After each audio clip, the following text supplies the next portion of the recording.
आज हम Indian constitution series start कर रहे हैं और सबसे पहले ये समझना ज़रूरी है कि कॉन्स्टिट्यूशन होता क्या है, कॉन्स्टिट्यूशन क्यों ज़रूरी है और डिफरेंट ज्यूरिस ने इसे कैसे डिफ़ाइन किया है।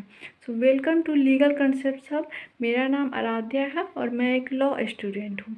इस चैनल पे मैं लॉ के कंसेप्ट्स को सिंपल, क्लियर और एग्ज़ाम ओरिएंटेड तरीके से एक्सप्लेन करूँगी, स्पेशली कॉन्स्टिट्यूशन के केस लॉज और कोर सब्जेक्ट्स। और सबसे पहले समझते हैं व्हाट इज़ कॉन्स्टिट्यूशन। कॉन्स्टिट्यूशन क्या है, सिंपल लैंग्वेज में समझेंगे।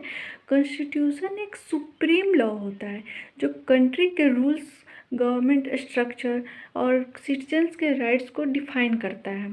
तो कॉन्स्टिट्यूशन हमें बताता है कि गवर्नमेंट कैसे फॉर्म होगी, लेजिस्लेचर, एग्जीक्यूटिव और जुडिशरी के पावर्स क्या होंगे, तो सिटीजन्स के राइट और ड्यूटीज़ क्या हैं।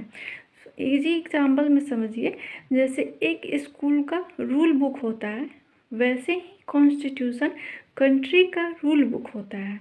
अगर कॉन्स्टिट्यूशन नहीं बना होता तो बिना कॉन्स्टिट्यूशन के गवर्नमेंट आर्बिट्रेरी हो सकती है, गवर्नमेंट अपना मनमानापन करती, सिटीजन्स के राइट्स प्रोटेक्टेड नहीं रहेंगे, डेमोक्रेसी सर्वाइव नहीं कर पाएगी। इसीलिए कॉन्स्टिट्यूशन को highest law of the land कहा जाता है। अब हम समझेंगे definition of constitution by different jurist. So according to Aristotle, Constitution is the way of life the state has chosen for itself। इनके कहने का मतलब है कि कॉन्स्टिट्यूशन सिर्फ लॉज नहीं बल्कि स्टेट का वर्किंग और गवर्नेंस का स्टाइल बताता है। नेक्स्ट डिफिनीशन है डाइसी का। तो according to Dicey, a constitution includes all rules which directly or indirectly affect the distribution or exercise of sovereign power. तो सिंपल वर्ड्स में समझे तो कॉन्स्टिट्यूशन ये डिसाइड करता है कि पावर किसके पास होगी और किसके कैसे यूज होगी।